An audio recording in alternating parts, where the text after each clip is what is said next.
เฮาได้ยินแต่คำว่าจิตเนาะเดี๋ยวสิให้ขอคิดหรือนัยยะอีกแบบนึงจิตนั่นน่ะบ่มีรูปร่างบ่มีตัวตนที่จิตที่บ่ทันได้ฝึกดีแล้วย่อมอยู่โดยลำพังบ่เป็นย่อมอาศัยรูปแห่งวัตถุทั้งหลายเป็นเครื่องอยู่เป็นเครื่องคิดถึงจิตนะและที่เว้าดูๆว่าทุกอย่างมันเนื่องจากรูปทุกอย่างเนื่องจากรูปเคยให้ความหมายแต่ละคนให้ตัวเองทำความเข้าใจตัวเองมาตลอดคือดอกเดียวก็ว่าอันเนื่องจากรูปจิตก็ได้บอกว่าจิตมโนวิญญาณอันนี้ก็คืออันเดียวกันผู้ใดจะรู้ว่าจิตเป็นจังไดให้คิดถึงบ้านมันก็อาศัยรูปบ้านนั่นแหละไปอยู่เลิ่นว่าจิตเลิ่นว่าคิดถึงเอิ้นว่าคิดก็แม่นก็คือความคิดในความคิดนั่นนะมันสิไปอาศัยรูปร่างลักษณะตัวตนเป็นเครื่องอยู่ของมันนั่นคือหมายถึงจิตที่บ่ทันได้ฝึกจิตที่บ่ทันได้ปล่อยบ่ทันได้ว่างเด้เฮาคิดถึงบ้านปั๊บเฮาก็เห็นรูปบ้านเฮาโลดเนาะถ้าเฮาปรุงต่อไปก็เกิดเวทนาในความในความสุขและทุกข์หรือเกิดสังขารกับความคิดมันอาศัยตัวสัญญาเด้แม่นบ่ล่ะความจำเด้แม่นบ่จิตนี่ถึงว่าจิตที่บ่ทันได้ฝึกก็อาศัยสัญญาสัญญาก็มาจากวัตถุคิดถึงบ้านก็เห็นบ้านสัญญาบ่ล่ะเห็นรูปร่างบ้านเจ้าของเองจังว่าอาศัยสัญญาบัดนี้คิดนึกปรุงแต่งไปเรื่อยเกิดกลายเป็นความพอใจมั่งบ่พอใจมั่งเกิดกลายเป็นความสุขมั่งความทุกข์มั่งนั่นแหละถือว่าเวทนาสัญญาสังขารวิญญาณอันนั้นเป็นแค่ลำดับที่เขาจะเรียงไว้ในการแสดงธรรมให้คนเข้าใจง่ายซื่อดอกจริงๆมันก็พร้อมกันนั่นเวทนาสัญญาสังขารวิญญาณก็คือความรู้สึกความรู้สึกอันนี้ก็ต้องเกิดจากความคิดนึกความคิดนึกอันนี้ก็ต้องเกิดจากสัญญานั่นว่าล่ะเราจึงบอกว่าทุกอย่างมันเนื่องจากรูปเด้อนะเฮาคิดถึงคนบุคคลที่เฮาฮักคิดถึงปั๊บนึกปรุงแต่งคิดถึงปั๊บก็ได้รูปร่างหน้าตาของคนที่เฮาคิดถึงนี่เลยต้องว่าพยายามให้ความหมายกับคำว่าจิตกับคำว่าความคิดเดียวกันนั่นแหละแต่ถ้ามันฝึกดีแล้วมันฝึกไปแล้วมันก็บ่มีรูปร่างมันก็บ่มีตัวตนแล้วมันก็บ่ไปซ่อนอยู่ในสิ่งใดมันก็บ่อาศัยหยังอีกจึงมีวิธีฝึกที่ว่าให้อยู่กับลมหายใจเพราะลมหายใจบ่มีรูปร่างบ่มีตัวตนแต่ว่าเป็นความรู้สึกอันหนึ่งซื่อมันจะคอยเห็นล้ำลึกเข้าไปเองพอเข้าใจเนาะบาดเนาะว่าทุกอย่างมันเนื่องจากรูปร่างลักษณะท่าทางบุคคลสัตว์สิ่งของบัดนี้จิตมันสิอยู่โดยลำพังมันบ่ได้เอาความจริงของเฮานี่แหมเดี๋ยวก็คิดถึงบ้านเดี๋ยวก็คิดถึงสัตว์เลี้ยงเดี๋ยวก็คิดถึงลูกคิดถึงหลานคิดถึงคนที่ฮักคิดถึงหมู่พวกคิดถึงคนที่สั่งเนี่ยเห็นบ่ล่ะมันอาศัยผู้นั้นผู้นี้อยู่ไปเรื่อยเด้เกิดความคิดปรุงแต่งไปสารพัดแล้วเกิดอารมณ์ความรู้สึกในความพอใจและบ่พอใจพบกันเลยเกิดนี่แหละมันเกิดแบบนี้ที่พวกเฮาทั้งหลายอาศัยรูปนั่นแหละเกิดอาศัยรูปเกิด วิธีฝึกของพวกเฮาจึงบอกว่าเฮานี่สิฝึกการรู้ลมหายใจเข้าออกก็เพ่งลมหายใจเอิ้นว่าทรงฌานเพ่งลมหายใจให้เป็นอันหนึ่งอันเดียวให้เป็นเอกคตาจิตเอกคตาลมเรียกว่าเฮานี่วิธีที่เฮาฝึกเนี่ยละโอรัมภคิยสังโยชน์หาเลยทีเดียวได้นี่ละรูปเลยทีเดียวเมื่อละรูปแล้วรูปราคะอรูปราคะก็ย่อมเกิดขึ้นบ่ได้เห็นบ่ล่ะเรียกว่าละสังโยชน์หาทีเดียวเลยว่าให้ทุกคนขยันเฮ็ดทำความเข้าใจอีกทำความเข้าใจอีกเท่านึงตามธรรมดาแล้วจิตนี่ความคิดนี่ บ่มีรูปร่างบ่มีตัวตนบ่มีลักษณะใดแต่ว่าอาศัยรูปเป็นที่อยู่รูปแบบใดรูปของบุคคลสัตว์สิ่งของราคะแปลว่าความยินดีความพอใจเรื่องอาศัยความพอใจในรูปลักษณะท่าทางของบุคคลที่รักมั่งบุคคลที่เกลียดมั่งสัตว์ที่รักมั่งสัตว์ที่ไม่รักมั่งบ้านมั่งเนี่ยเห็นบ่ล่ะคิดไปปั๊บคิดไปถึงบ้านปั๊บสัญญาเกิดบ่รูปร่างบ้านของเจ้าของเกิดบ่นั่นแหละบ้านนี้เป็นห่วงบ้านหรือดีใจน้ำบ้านหรือเสียกปรุงแต่งยังกับบ้านก็ว่าไปแต่จังบอกว่าให้ทำความเข้าใจอีกที่หนึ่งจิตก็คือมันบ่มีรูปร่างบ่มีตัวตนแต่ว่ามันอาศัยรูปอันก็เกิดโดยสัญญาของเขาเองไปคิดถึงบ้านเป็นรูปบ้านปั๊บเป็นห่วงบ้านพบเกิดปั๊บนั่นแหละ และเป็นอรูปราคะหมายถึงอารมณ์ที่ยังค้างอยู่เด้อเพราะว่ามันเนื่องจากรูปอรูปราคะนี่อย่างนี้หมายถึงจะทำให้เกิดความพอใจและไม่พอใจเพราะอาศัยรูปร่างนั้นเอาง่ายๆผู้หญิงคิดถึงผู้ชายบัดนี้เขาน้อยๆรับกรรมเจ้ามื้อนี้ตะจีบกันใหม่ๆเนาะคิดถึงเขากับมีรูปร่างเขาขึ้นมาโหลดนั่นบ่บัดนี้ก็ปรุงแต่งแก้เสื้อผ้าเขาได้บัดนี้เนาะเห็นบ่ล่ะจังซั่นแล้วเกิดอารมณ์บ่เกิดทั้งที่บ่ได้เห็นกันแต่ว่ามันสัญญาแม่นบ่สัญญาปรุงแต่งคิดนึกก็เกิดอารมณ์ความรู้สึกนั่นแหละพบมันเกิดแบบนั้นเด้อนี่ล่ะจึงว่าจิตบ่มีรูปร่างบ่มีตัวตนแต่ว่าอาศัยรูปร่างลักษณะท่าทางเป็นที่อยู่เครื่องอยู่สั่นมีเล็กก็คือกันนั่นแหละก็คิดฮอดกันคือกันนั่นแหละโอ้ยไปหาอีนั่นล่ะเนาะไปหาอีนี่ล่ะเนาะหวงเนาะจังซั่นแล้วนี่ให้ทุกคนทำความเข้าใจครับว่าจิตบ่มีรูปร่างบ่มีตัวตนแต่ว่าอาศัยรูปร่างลักษณะท่าทางของบุคคลสัตว์สิ่งของคิดนึกปรุงแต่งไปก็เกิดอารมณ์ในความพอใจมั่งไม่พอใจมั่งนั่นแหละพบเกิดบัดนี้จิตที่ฝึกดีแล้วบัดนี้เฮาค่อยๆฝึกไปค่อยๆฝึกเวลาใดที่เฮากลับมารู้ลมหายใจเข้ารู้ลมหายใจออกความคิดของเฮามันบ่ไปหา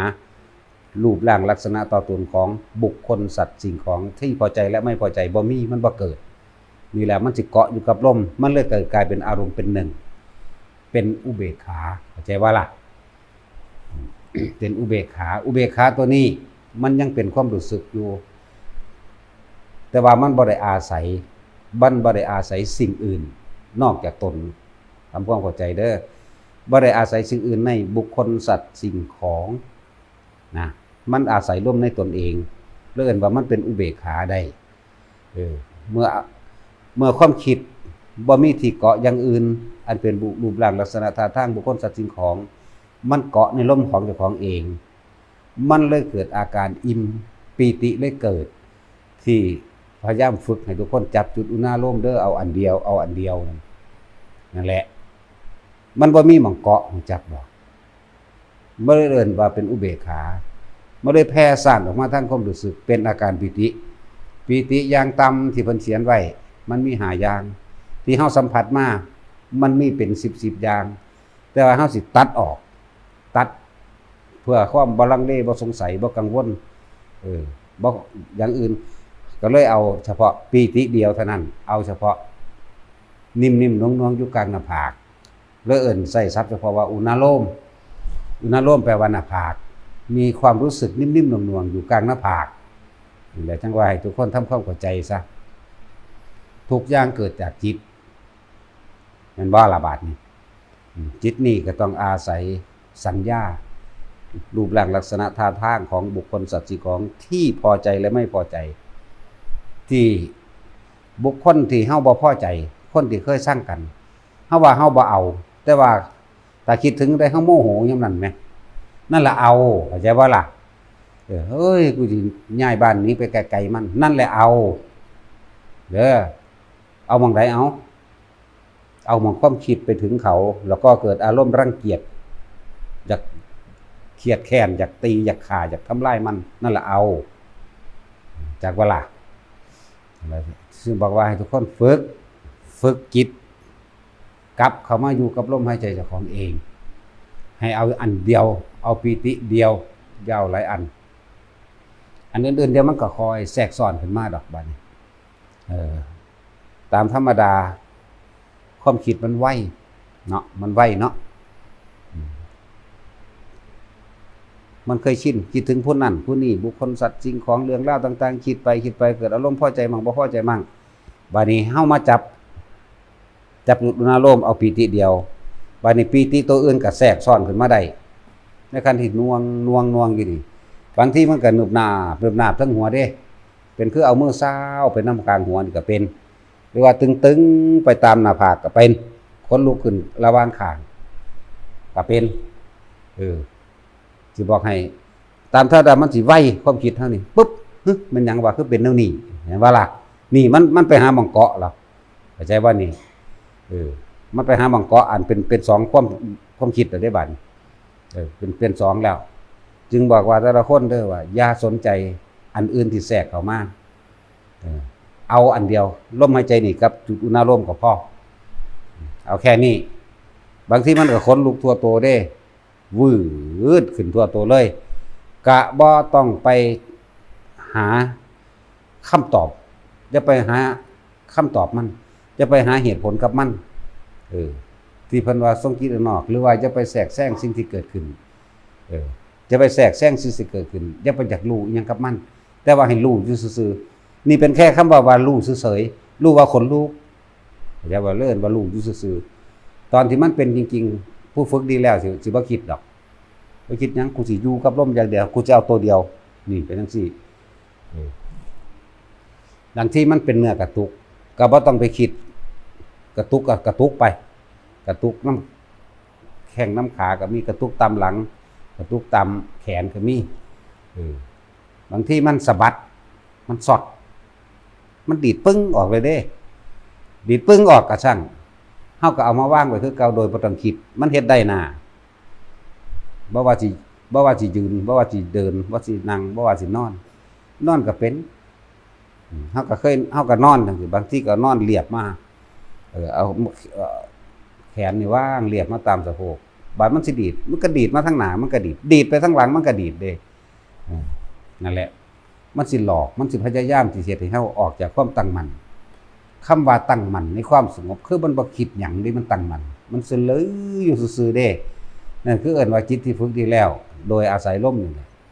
มันสิเนียนแน่นิ่งอยู่กับลมของมันนั่นแหละจนลมเป็นแท่งๆก็ได้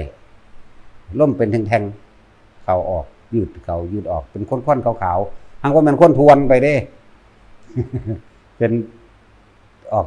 บืดเข้าบืดออกเป็นคือหลอดไฟนีออนนี่แหมหังบ่ใหญ่ปานนั้นเปรียบเทียบมันเป็นเข้าเป็นออกอยู่แค่นี้จนว่าถึงกับหายได้แต่ว่ารู้สึกตัวได้เวลารู้สึกตัวได้บักต่อมาตัวอื่นๆคือจังแขนมันดีดปึ้งเฮาบ่คิดเด้เอาเข้ามาไว้คือเก่าหรือบางทีเอามาปกลงทางท้องไว้แขนคนนอนตะแคงเนาะมันก็ดีดขึ้นมาอีกจังซี่ก็มีแต่เฮาบ่ใส่ใจมันนี่แหละจึงบอกว่าพยายามจะไปสนใจตัวอื่นถ้ามันปึ๊บรีบกลับมาล้มที่บอกว่ากลับมาล้มเด้อที่แรกความตกใจความสะดุ้งเป็นธรรมดาแต่ว่าจะคิดจะหาเหตุผลใดๆทั้งสิ้นจะจากได้คำตอบว่ามันคือหยังไรดีหยุดถ้าคิดหาเหตุผลปุ๊บเมื่อไหร่อารมณ์เกิดเมื่อนั้นพบเกิดเมื่อนั้นเนี่ยจังว่าพวกเฮาพยายามให้มันคงอยู่กับเฉพาะลมหายใจเท่านั้นอันอื่นๆก็ให้มันรู้มั่นบาดนี้ มันหลายอย่างก็ดอกโยกมันโยกซ้ายขวาเฮาก็ใส่ความรู้สึกหยุดมันโยกหน้าหลังเฮาก็ใส่ความรู้สึกหยุดบางทีมันกลมๆมันลางเกี่ยวให้เฮาหัวถูไปน้ำพื้นหมดละไถเอ็นไปเฮาก็สามารถใส่ความรู้สึกหยุดได้สิ่งสำคัญคืออย่าคิดหาเหตุผลกับมันอย่าไปเอาคำตอบมันคือหยังอย่าไปสรุปเด็ดขาด นี่คือเฮาสิหลงกลมันหลงกลตัวใดหลงกลตัวคิดเฮาเองหลงกลจิตเจ้าของเองนั่นแหละตามธรรมดาความเคยชินของมันว่าแต่มีเรื่องหยังปุ๊บมันจะไปหาเหตุผลสรุปเอาโลดสรุปพอใจกับบ่พอใจไรได้ดีโลดจะไปจังซั่นจังว่าอธิบายเพิ่นเพราะว่าเป็นเรื่องสำคัญที่สุดเกิดกับจิตบ่เกิดกับจิตจักว่าล่ะที่ว่าเน้นย้ำเรื่องนี้บ่เคยถิ่มจักเทื่อมื้อใดก็เน้นย้ำแต่เรื่องนี้เน้นความคิดเน้นจิตนี่แหละอันอื่นๆก็เป็นของเสริมมีมามั่งคือกันของเสริมอย่างการทำบุญด้วยการให้ทานบ่อย่าไปทานแลกของอย่าไปนั่นอย่าไปนี่ว่าไปจังว่าเน้นย้ำแต่แขนงไปเอาเองใส่ปัญญาไปเอาเองเด้อบ่แม่นสิให้เว้าวัตถุอันซุแนวเด้มันเกิดขึ้นบ่คือกันแต่ละคนจักว่าล่ะบางคนก็แล้วอันนั้นคืออะไรอีกเอาอีกแล้วก็ยังว่าเทียบเอาเองคือหยังก็สร้างคือจะไปหาคำตอบจะไปคือหยังใดๆทั้งสิ้นจะส่งความคิดออกไปหาเหตุกับผลมันแม่นั่นแหละเพราะว่ามันชินมาแต่เก่ายึดนี่อยู่โดยลำพังตัวเองบ่เป็นดอกต้องอาศัยบุคคลสัตว์สิ่งของเป็นคืออยู่นั่นเอิ้นว่าจิตติดที่ไหนย่อมอาศัยที่นั่นเป็นเชื้อแห่งการเกิดแต่ว่าในเชื้อแห่งการเกิดขึ้นอยู่กับว่าอารมณ์พอใจกับไม่พอใจนี่ตัวโหบมั่นบัดเฮาจึงพยายามดึงความคิดนี่มาอยู่กับลมอยู่กับลมบ่มีรูปร่างลักษณะท่าทางบ่มีตัวตนมันก็นี่แน่นิ่งของมันเองนั่นแหละมันจึงก่อผลอะไรมันเลยเป็นอุเบกขาเวทนาเป็นความรู้สึกสิเฉยๆจิตบ่คิดถึงบุคคลสัตว์สิ่งของความรู้สึกตัวนี้แล้วเอิ้นว่าอุเบกขาเวทนาแต่ว่าถ้าคิดถึงผู้อื่นมันบ่เป็นจังซั่นเด้สิเกิดอารมณ์ในความสุขมั่งทุกข์มั่งหรือพอใจกับไม่พอใจเกิดขึ้นทันทีแต่ว่าถ้ามันอาศัยลมของเจ้าของเองจนนิ่งได้แล้วอุเบกขาเวทนาถึงจะเป็นอุเบกขาเวทนาจิตเช่นนี้เป็นจิตแห่งหมู่พรหมเข้าใจบ่ล่ะบ่ไปหักไปสร้างไผเด้จิตกลางถึงแม้นว่ามันบ่ทันได้ปล่อยว่างก็จังตัวนี้สิเป็นตัวเหมือนดุจดังว่านายประตูหรือนายตะว่านจับดักรู้จักบ่เป็นย่ามให้เฮาเวลาตายเห็นปั๊บมึงอย่าคิดไปมึงต้องมาอยู่นี่เข้าใจว่าล่ะเห็นคนเห็นสัตว์เห็นสิ่งเห็นของเรื่องหยังก็แล้วแต่ถ้าเฮาฝึกดีแล้วนี่ตัวนี้ล่ะสิเป็นตัวรู้ให้เฮารู้ว่าหยังรู้ว่ามึงคิดไปแล้วเนาะดึงกลับขึ้นมารู้ว่ามึงสั่งอีนั่นเนาะมึงหักอีนี่เนาะดึงขึ้นมานี่แหละจึงว่าสำคัญมากนะความรู้สึกตัวรู้สึกตัวทั่วพร้อมก็ดีก็อันนี้แหละอันนึงเด้อคือพยายามเว้าหลายๆศัพท์บางคนก็เข้าใจคำนี้ที่จริงก็อันเดียวกันนี่เข้าใจว่าล่ะในความรู้สึกเดียวนี่แต่ว่าบ่เข้าใจศัพท์ซื่อๆเพราะว่าธรรมะแท้จริงมันบ่ได้มีภาษาพูดภาษาเขียนมันเป็นความรู้สึกสิถ่ายทอดออกมาเป็นคำเว้าคือบางคนที่เว้าน่ะบางคนว่าเป็นตุบๆบางคนก็ว่าเป็นปวดบางคนนึงเขาใจความหมายว่าปวดมันสิเป็นคือปวดหัวนี่ที่จริงก็นึบๆธรรมดาเฮานี่แหละเห็นมั้ยบ่ล่ะบางที่มันเป็นหัดๆว่าเด้บางคนที่บ่นั่นก็เข้าใจว่ามันหัดคือจังเอายางหัดบางหน้าๆหัดหัวเขาจังซี่ก็มีเด้ความเข้าใจของคนมันต่างกันนี่บ่ล่ะถึงบอกว่าภาษาความรู้สึกนี่ยากอยู่ได้สิถ่ายทอดว่าเป็นภาษาพูดภาษาเขียนเรียกว่านิ่มๆนุ่งๆมั่งเสียวๆมั่งนึบๆมั่งใส่ภาษาหลายๆภาษาที่จริงกันเก่านั่นแหละในความรู้สึกเดียวแต่ว่าคนผู้นั้นสิเข้าใจแบบใดในความรู้สึกของผู้นั้นนะจังว่าให้แต่ละคนพยายามจับอารมณ์หายใจความรู้สึกอื่นสิแทรกถ้ามันหลงถ้ามันปั๊บคิดไปมันไว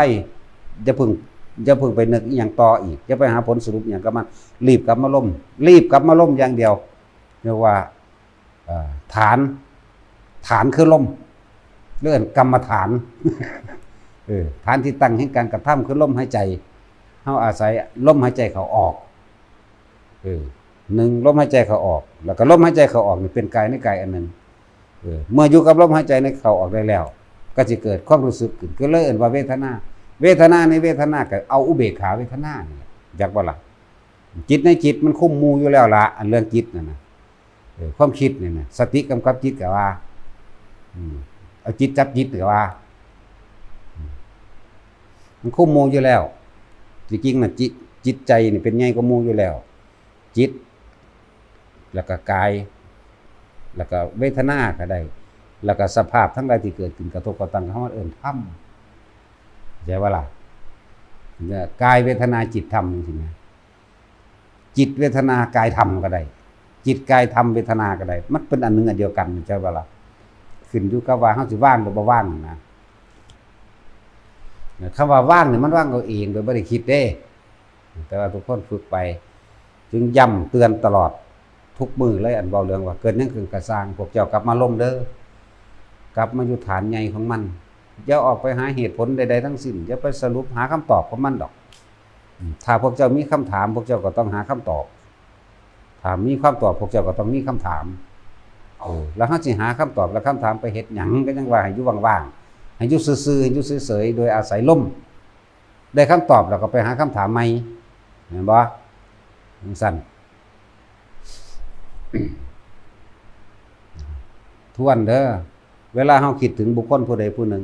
นั่นแหละความคิดหรือจิตไปอาศัยคนผู้นั้นแล้วนึกปรุงแต่งไป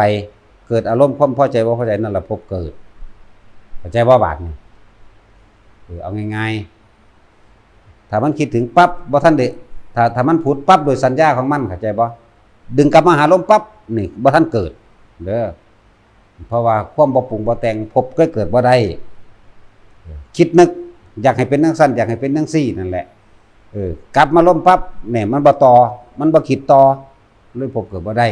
จึงบอกว่าความตกใจก็มีธรรมดาความตื่นก็มีธรรมดาแต่ว่าจะคิดปรุงแต่งต่อหาเหตุผลมันหรือว่าเฮาย่างไปตามทางดีๆนี่แหละก็ส่งชาญของเฮาไปเองนี่แหละพอดีไปเห็นงูไปตื่นงูห้องอักขึ้นปึ๊บโดดข้ามมันไปแล้วบ่ต้องไปปรุงแต่งต่อเด้อเห็นปั๊บแล้วก็แล้วไปเลยก็รีบกลับมาล่มนะ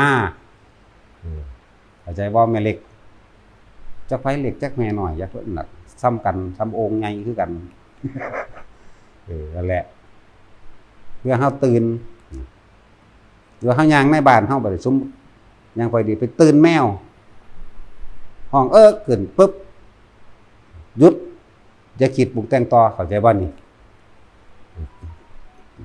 ว้ายปิดไว้แต่นะผู้ใดมาโตกๆเตะๆอยู่หั่นโทรศัพท์ไผบาดนี้อีนี่บ่ปิดไว้ นั่นอีกแล้ว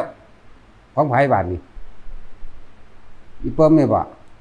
ในอีห่านี่มึงคือบ่เอาเสียงตัวนี้ลง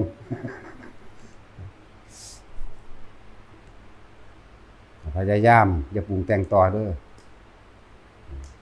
คือเฮายินเมื่อกี้เฮาบ่ได้ปรุงแต่งต่อได้อีห่าแล้วเด้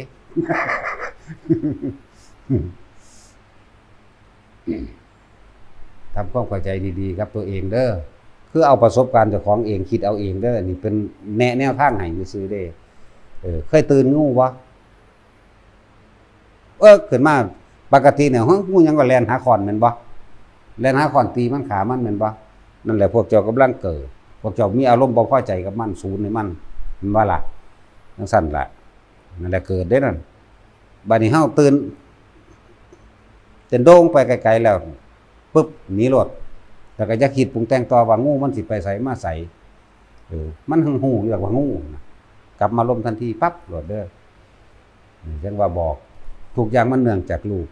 ปานิจิตที่ฝึกดีแล้วรู้อยู่กับลมเข้ารู้อยู่กับลมออกเรื่อยเริ่มคือกลายเป็นเอกคตาจิตเอกตาลมเป็นหนึ่งจิตเลยเป็นหนึ่งแล้วก็บ่ไปอาศัยสิ่งอื่นอาศัยอยู่ในกายแห่งตนกายแห่งตนก็เป็นกายที่บ่มีรูปร่างตัวตนคืออาศัยลมนั่นเองอาศัยลมอยู่กับลมเป็นเครื่องหลอกล่อบ่ให้ความคิดไปเกิดไปติดหม่องอื่นได้นั่นลมนี่เป็นบันไดหรือเป็นแนวล่อให้ความคิดนะบ่ไปหาบุคคลสัตว์สิ่งของบ่ไปหารูปร่างอันอื่นจักว่าล่ะล่อไปล่อมาแล้วมันก็ค่อยนี่แน่นิ่งเข้าสู่อุเบกขาได้แล้วโตอุเบกขาเวทนาตัวนี้สำคัญเด้แล้วมันสิลึกเข้าสู่การเห็น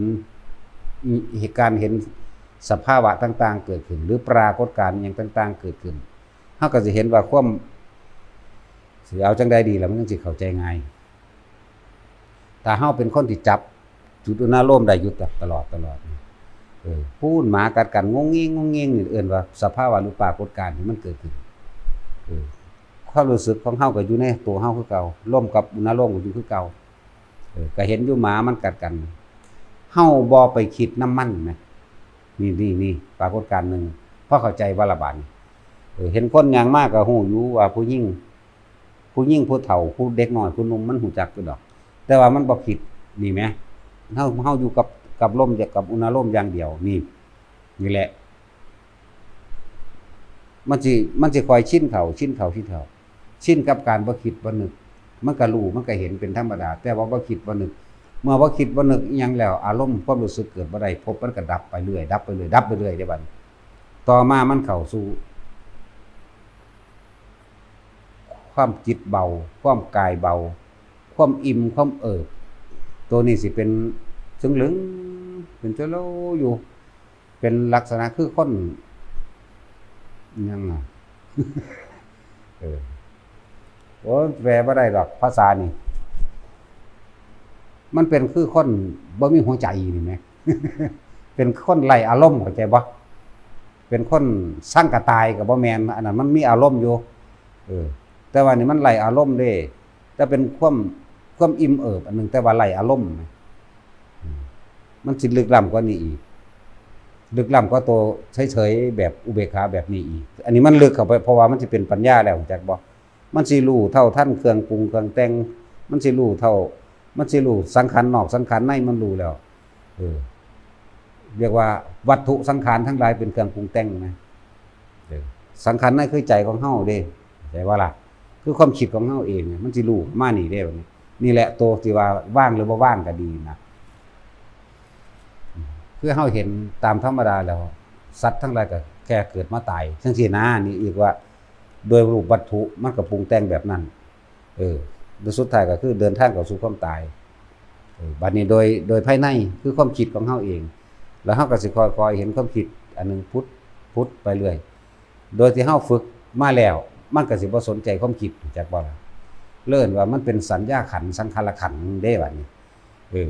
นั่นแหละความคิดมันเกิดขึ้นอยู่จังซั่นแต่ว่าเฮาบ่เข้าไปยุ่งกับมันน่ะนะสัญญามันเกิดอยู่สัญญาสังขารขันธ์วิญญาณขันธ์เวทนาขันธ์หยังมันก็เกิดของมันธรรมดาแต่ว่าเฮาบ่คิดนึกปรุงแต่งให้มันเป็นแบบนั้นเป็นแบบนี้ตัวนี้สิเป็นปัญญานะสิปล่อยสิว่างสิขาด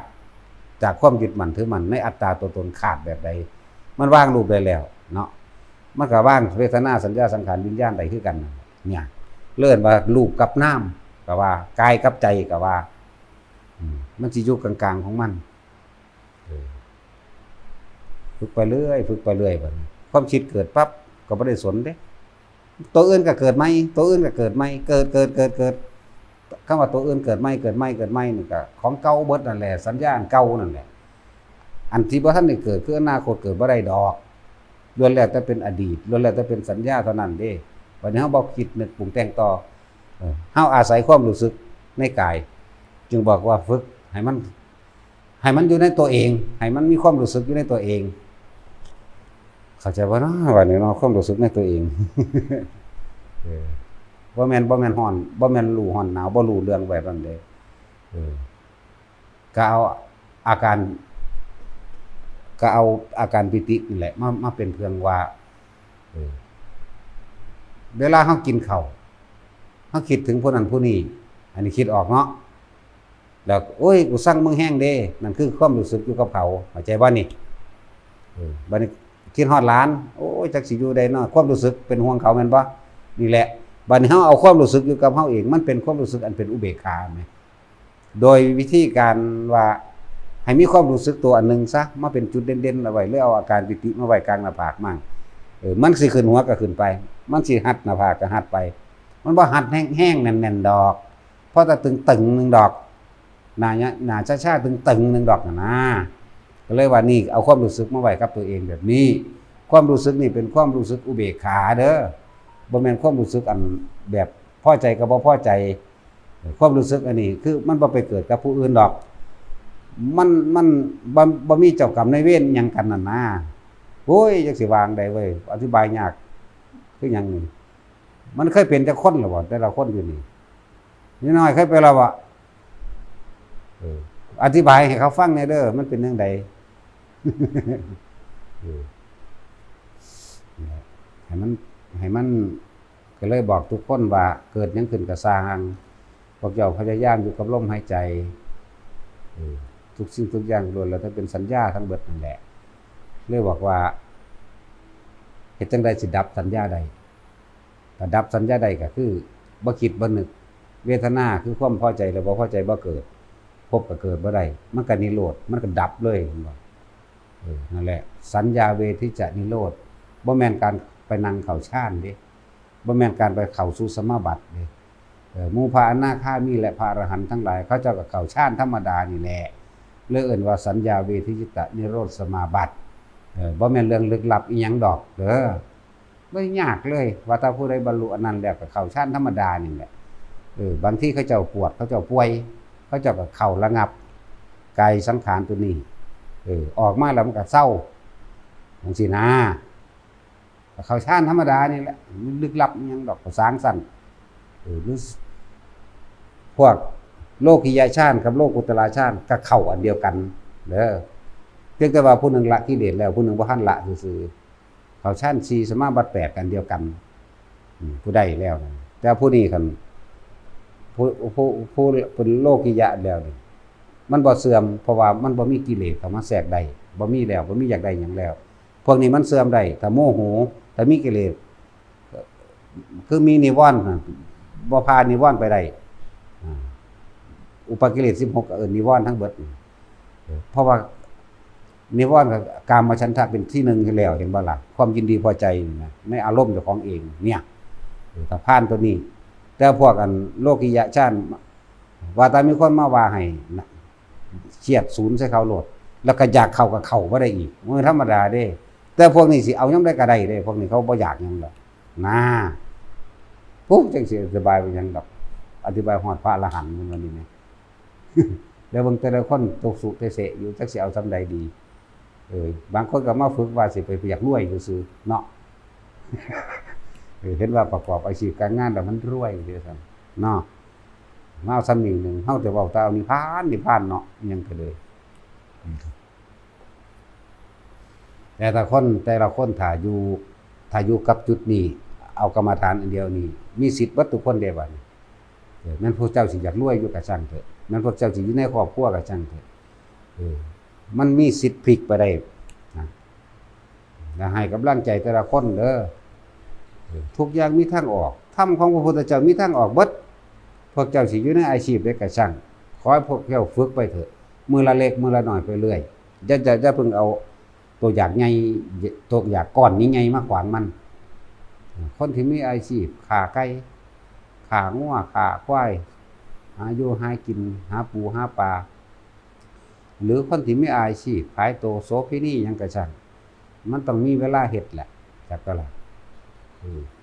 ยังฆ่าสัตว์อยู่ยังลักทรัพย์อยู่ยังกินเหล้าอยู่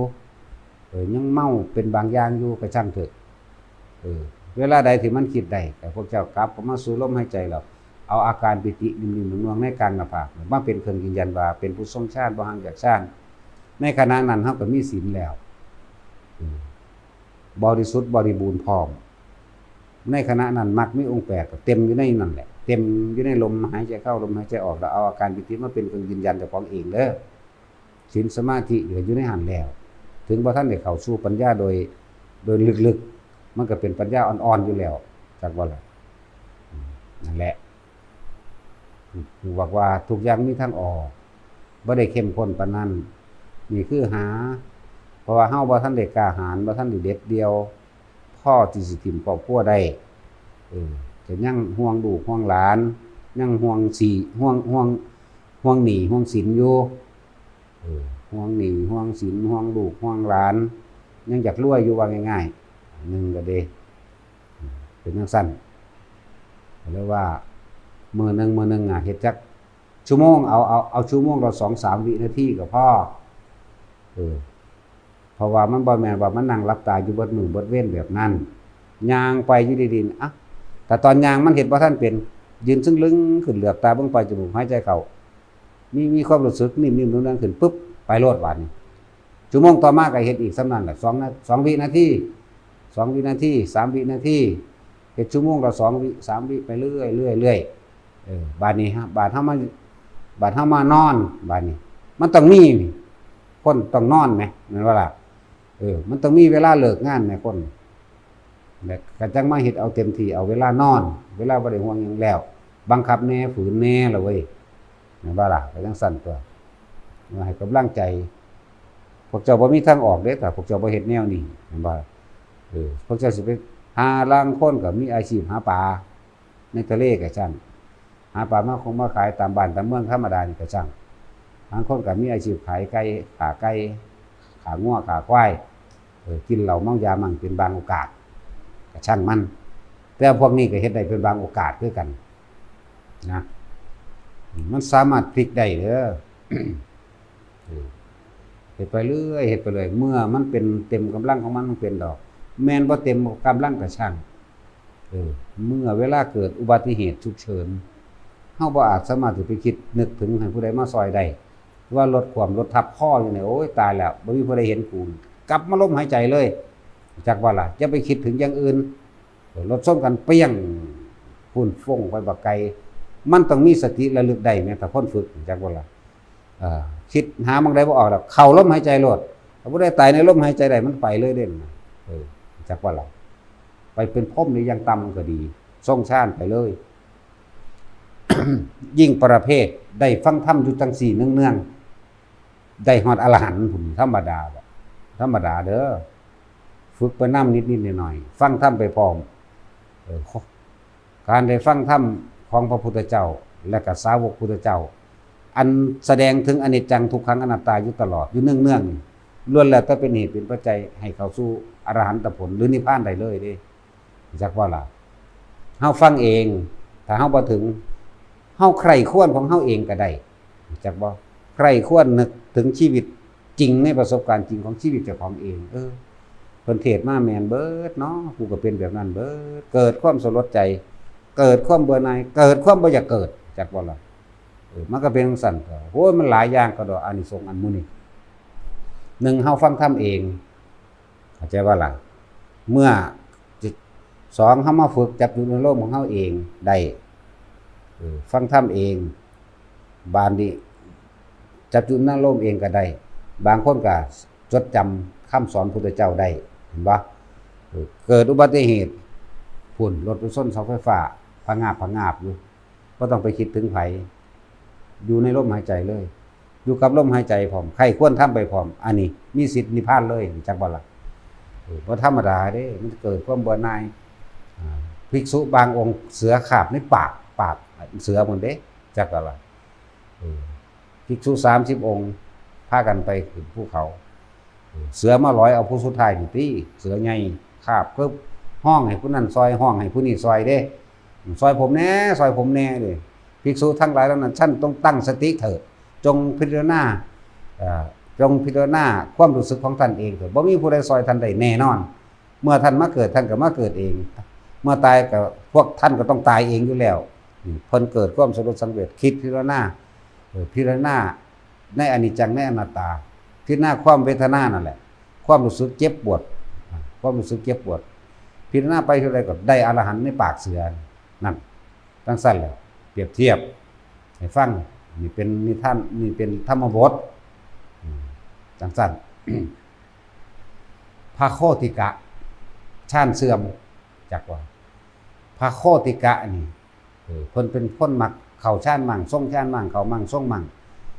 เวลาใดอยากเข้ามันก็เข้าบ่ได้ต้องว่างจังสิเข้าได้จังซี่โอ้มันเหนื่อยเบื่อหน่ายหลาย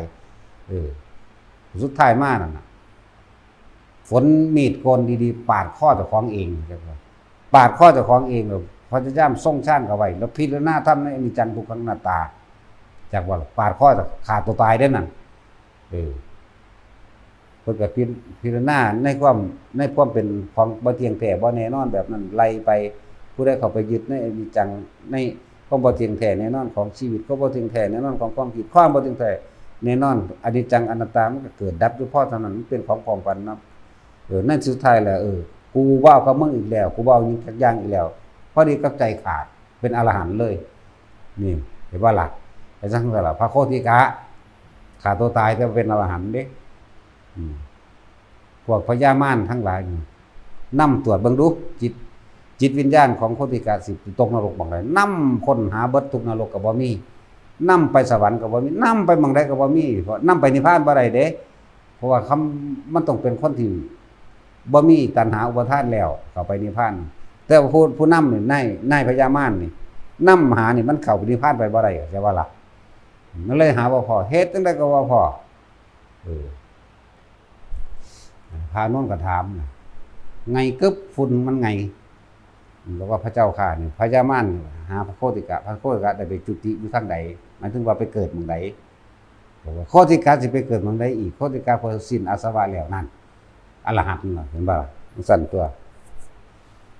นั่นแหละให้ขอคิดแต่ละคนเด้อแล้วก็ให้ทางออกแต่ละคนหลายคนมันตีบตันเด้โอ้ยผมยัง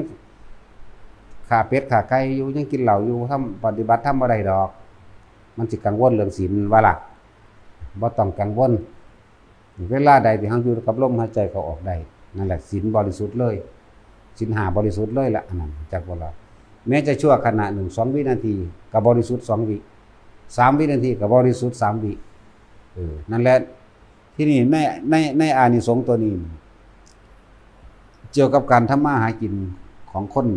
ที่ยังเลี้ยงครอบครัวอยู่เด้อเมื่อจิตสงบศีลบริสุทธิ์บุญเกิดจากบ่เจ้ากรรมนายเวรเวลาเขามาเอาหนี้เขาก็ได้ของเขา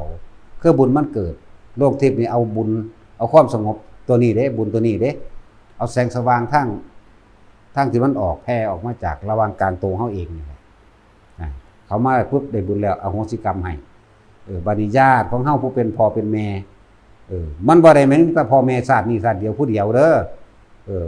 มันนับบ่ได้พุ่นรู้จักบ่ล่ะพูดจังซี่ล่ะมาก่อนพ่อแม่ปู่ย่าตายายมาก่อนปุ๊บได้บุญไปอาจจะตกเป็นพวกประเภทสัมภเวสีสัมภวะหาที่เกิดอยู่ได้บุญปึงขึ้นไปสวรรค์เลยก็มีจากที่ทุกข์ยากก็ค่อยฟื้นโตขึ้นมาเรื่อยๆค่อยๆจนถึงที่สุดว่าไปเกิดในภพที่ดีอันอื่นก็ได้ก็มีนี่แหละจังบอกว่าเป็นเหตุแห่งความเจริญซึ่งโภคทรัพย์เฮ็ดให้เฮาเริ่มมีอยู่มีกินได้เข้าใจบ่นี่การทรงชาติที่สอนอยู่เดี๋ยวนี้แหละเจ้ากรรมนายเวรอโหสิกรรมให้เมื่อบ่มีผู้ขวางจักบ่หรือว่าเมื่อเฮาใส่หนี้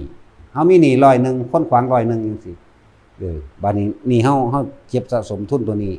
ความสงบเกิดขึ้นแล้วบุญเกิดขึ้นแล้วเทียบว่าคือเงินเกิดขึ้นแล้วผู้นั้นมาเอาหนี้เอา10 บาทหายกัน20 บาทเอาหายกันไปเรื่อยอันนั้นก็แบบนั่นแหละ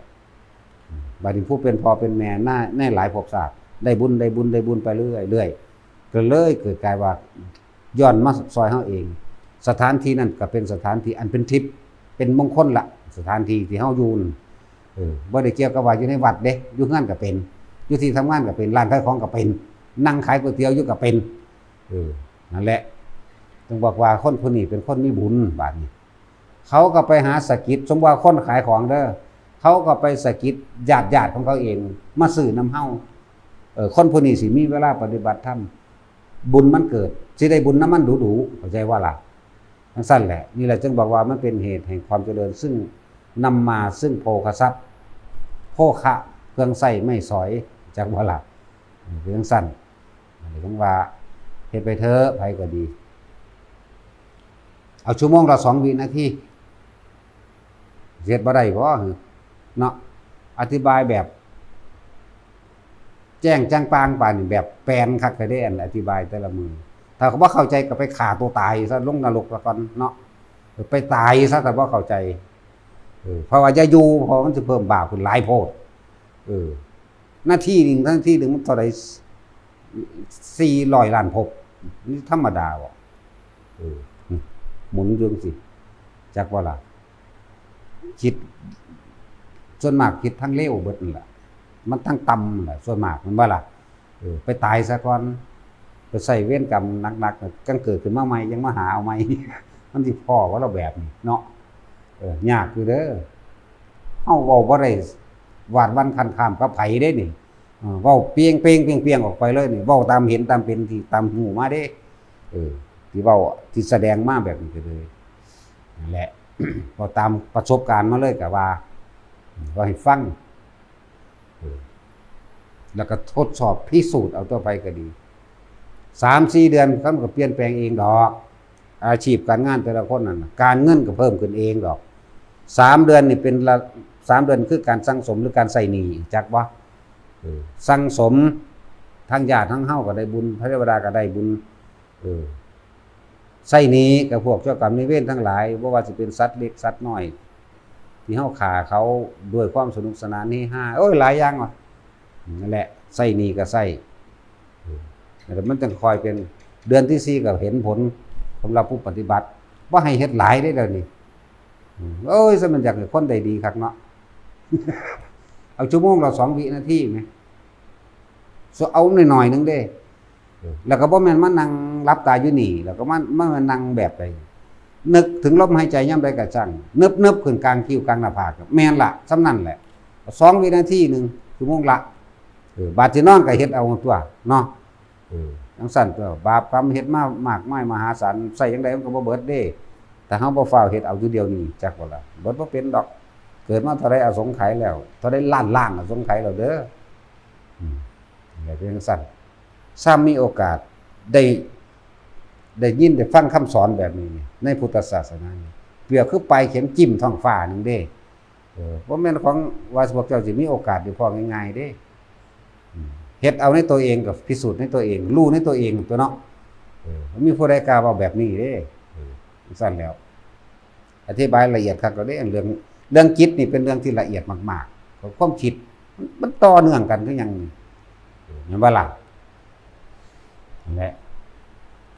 ความคิดเฮาล่ะพาเกิดพาตายแล้วเฮ็ดจังได๋สิหยุดได้เลยอาศัยลมบอกมาทางอันนั้นพวกกันขายโตก็คือกันสูนอนเฉยคืออ่านหนังสือพิมพ์แล้วมันเถื่อนไปโลดจักว่าล่ะคุยส่งชาญเฉยจักว่า เอาว่าความจริงมันมีอีหลีเด้อล่ะรับแขกบ่บาดบ่ไหวด้วยอีห่ามึงหิงบ่พังบ่ยังว่าอยู่ เอาเฮาก็เว้าอีหลีนี่แหละ งานหลายผู้ขางานหลายซั่นสิหลายวันนี้ก็มีผู้ไปเซิงมึงอีห่ามึงเอ้ยว่า ว่าจังซี่อีหลีเด้เด้อผีพังในแม่งว่าหัวถูกใจใส่นี่เบิ่นผู้ขาก็เลิกดอกกันว่าพวกน่ะธรรมดาบ่มีเด้จังหวะลูกศิษย์เฮานี่มีวัตถุอาชีพ ผู้ขาสิบ่บาปบ่จังซั่นดอกอีห่ามึงฝึกไปซะก่อนแน่ซั่นดอกฝึกเฮ็ดไปเฮ็ดมาเด้อนั่นแหละมันเป็นจังซั่นแหละนั่นล่ะกรรมสูบ่ฮู้จักดอกว่าสูเฮ็ดไปยามใดวิบากกรรมสิสูต้องชดใช้แต่สูสามารถชดใช้ในศาสตร์นี้แหละเฮ็ดไปเรื่อยๆเด้อเลิกได้ 2-3 รายแล้วเด้อจักบ่ล่ะมันใส่หนี้เบิดเลิกได้ 2-3 รายแล้วนั่นแหละเป็นธรรมดาเขานั่นแหละทำมาหากินเนาะมันบ่เลวร้ายคือพวกไปหาโกงข่มฆ่าผู้อื่นดอกหน้าแม่นบ่ล่ะบ่เลวร้ายดอกสูภูมิใจโลดก็คือพวกไปหากดขี้ข่มเหงปล้นขี้ฆ่าเขาดอกสูมีของขายอยู่ขายของสูนแหละได้พุทธกาลก็มีแหมนางอัมพปาลีแท่งลูกแล้วแท่งลูกอีกแท่งลูกแล้วแท่งลูกอีกเด้แม่นบ่ล่ะในครั้งพุทธกาลสมัยพุทธเจ้ามีชีวิตอยู่ก็ยังมีขายโตแท่งลูกอยู่ตลอดเลยจังซั่นตัวบัดนี้มันพลาดนั่นได้แล้วจังได้นั่งสิริมามาเห็นบ่ล่ะพลาดหรือตั้งใจก็บ่รู้ละพลาดนั่นแหละจริงๆมันบ่ได้ตั้งใจหรอกพลาดมาจังได้นั่งสิริมามานั่งสิริมาก็เฮ็ดคือกันนั่นแหละจักว่าแท่งลูกแล้วแท่งลูกอีกแท่งลูกแล้วแท่งลูกอีกเห็นบ่ล่ะแต่ฟังธรรมมาพุทธเจ้านั่งอัมพปาลีบาทสุดท้ายในบันทึกไว้ว่าได้อนาคามีเห็นบ่โสเภณีเด้นี่แท่งลูกแท้ทั้งนี้เข้าใจบ่ล่ะบาดมันหลายพวกจังซี่มันมีหลายเด้เหลือตนมัน ก็บอกมันโลดแล้วก็ความจริงก็เป็นซั่นอีหลีนี่นั่งอัมพปาลีได้อนาคามีบาดสุดท้ายเข้าสู่ลมหายใจตายไปพร้อมลมหายใจได้อนาคามี จริงๆเขาบ่อยู่หันดอกเข้านิพพานแล้วจบแล้วต่อมานั่งศิริมาแม่นบ่นั่งศิริมาก็แทงแล้วแทงอีกหมู่พวกบริวารของนั่งศิริมานี่ส่องเสเพนี่นั่นน่ะ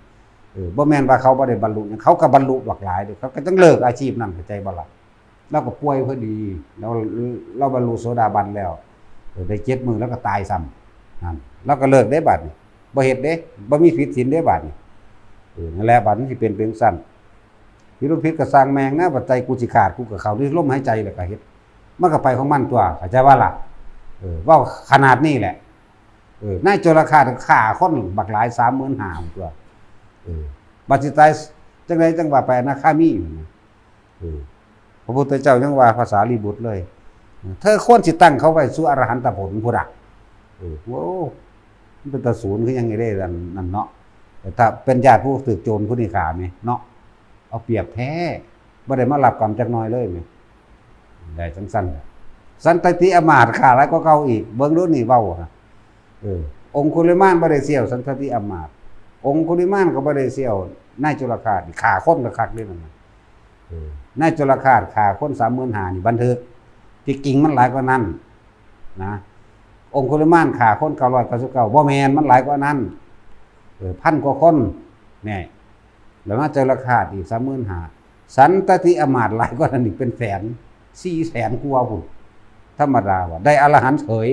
นั่นอันนี้คือได้ฟังจากพระพุทธเจ้าจากบอกฟังธรรมจากพระพุทธเจ้าโดยตรงพอดีกับสิ้นใจขาดตายไปเป็นอรหันต์นั่นทั้งสิ้นแล้วอรหันต์มื้อนั้นตายมื้อนั้นจุลฆาตกับมื้อนั้นก็ตายมื้อนั้นคือกันได้บันทึกว่าแต่อนาคามีมันบ่แม่นได้อรหันต์เลยในจุลฆาตนะนางอัมพาปาลีก็ได้อรหันต์เลยฟังธรรมโดยตรงจากพระพุทธเจ้าจากบ่ล่ะเป็นจังซี่ส่วนนั้นนางศิริมานั่นว่าโสดาบันบ่ลงมากันแล้วกันหน้าโสดาบันฟังธรรมโดยตรงจากพระพุทธเจ้าเขาจำต่อข้างบนได้เข้าใจว่าบาปนี่นั่นแหละผู้ใดได้ฟังธรรมโดยตรงจากพระพุทธเจ้าหรือสาวกของพระพุทธเจ้า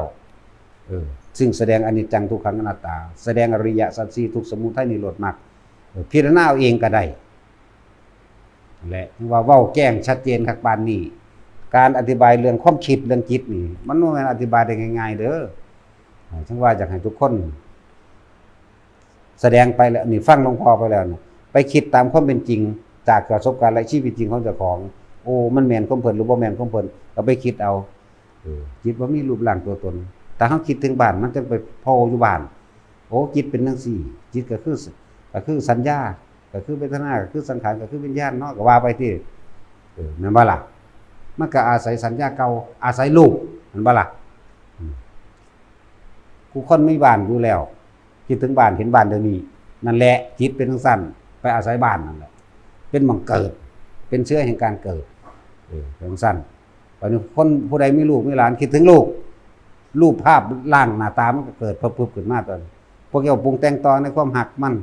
หรือในความสั่งมันก็สั่งนั่นแหละพบก็เกิดมันอาศัยแนวนั้นเกิดจักบ่ล่ะบัดนี้กลับเข้ามาลมหายใจเจ้าของมันก็เป็นอุเบกขาของมันเองมันจะอาศัยหยังเกิดหรือในลมบ่มีรูปร่างจักบ่ล่ะนี่แหละเฮ็ดไปเรื่อยบอกเบิดแต่ละอันแต่ละอย่างพวกว่ายังกินเหล้าอยู่เข้าวัดบ่ได้จังซั่นมันก็สิมากินในวัดนี่บ่มันก็ต้องมีเวลาเข้าล่ะพวกกันแม่นบ่ซัดก็มาเบิ่งในลมหายใจเจ้าของเวลาใดขณะใดหวยเทวดาเฒ่าทองมีตัวมันเมาเหล้าตายมันเสือกไปสวรรค์ได้บักฮานก็เลยเทวดาเฒ่าทองอันนี้นางฟ้ามัน700พุ่นเด้โอ้ยสาวบ่เฮ็ดจังบักฮามันก็คือมีหลายเลยมึงเฮ็ดอีหยังบ่ได้เฮ็ดหยังเลยบาดสิตายมันเอาตีนสิ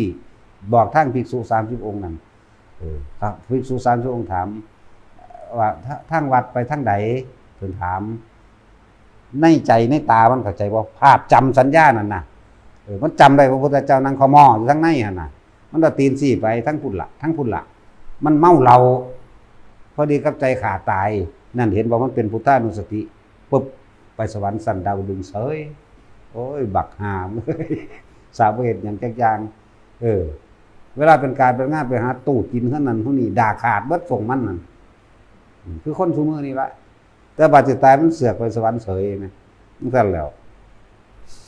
แหละทุกคนบ้านนี้เฮา ที่ฝึกอยู่นี่เฮาละสังโยชน์หาเลยทีเดียวเด้พวกเจ้าฟังดีๆเด้อ